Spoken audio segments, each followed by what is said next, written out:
Kampanya ng mga senador, kapansin-pansin ang paglobo ng yaman ng ilan sa loob ng 4 hanggang 6 na taon.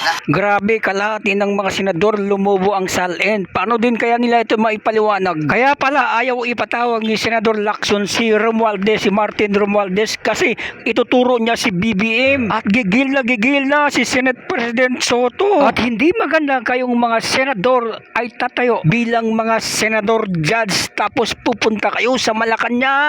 At hindi maganda ang timing, tatayo kayo bilang mga senator judge, kayo ang husga kay BP Sara. At karamihan sa mga senador dyan, mga anti-Sara. Soto na pwedeng i-convene ang impeachment court basta may 13 senador na present. Yan po'y kahit posible umunong mauwi sa kudeta sa Senado kung haharangin ito ng ilang senador ayon po sa isang dating Senate President. Ang problema, kakaunti yung lawyers namin dito. Sir, kahapon hindi binuksan yung box na galing sa BIR. Sabi sa Senate na lang daw. Is that something na... Rightly so, kasi I heard the former BIR Commissioner Enares, merong provision sa NIRC na sinasabi niya, only with the authority, written authority by the President, na pwedeng mag-divulge ng mga ITRs ang BIR.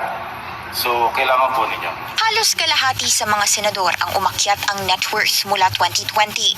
Halimbawa, ang kay Senate Majority Leader Mig Zubiri. Mula kasi sa 220.7 million noong 2020, halos dumoble ito pa 431.8 million sa taong 2024. Ayon sa kanyang SALN, stockholder siya ng hindi pinangalanang 21 business entities.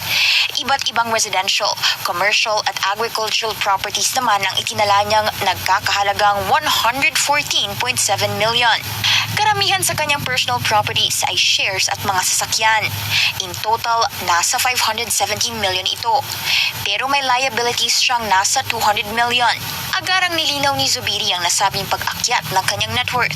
Lumobo raw ito dahil sa sale ng kanyang ownership interests sa dalawa niyang power companies, ang Bukidnon at North Bukidnon Power Corporation, Pavivan Energy Firm. Itinayo raw ang mga ito noong 2014 bago siya na-elect bilang senador noong 2016. Ang lahat daw ng applicable taxes bayad naman. Kilalang well-off ang Zubiri family na nagmamay-ari rin ng iba't ibang agricultural businesses, kabilang ang isang sugar milling company sa Bukidnon. Kung doble ang kay Zubiri, 4 times naman ang paglobo ng net worth ni Senate President Pro Tempore Panfilo Lacson. Nasa 58.3 million lang kasi ito noong 2020. Ngayong taon, umakyat ito pa 244.9 million. Nasa 160,000 pesos lang ang idineklara niyang residential property.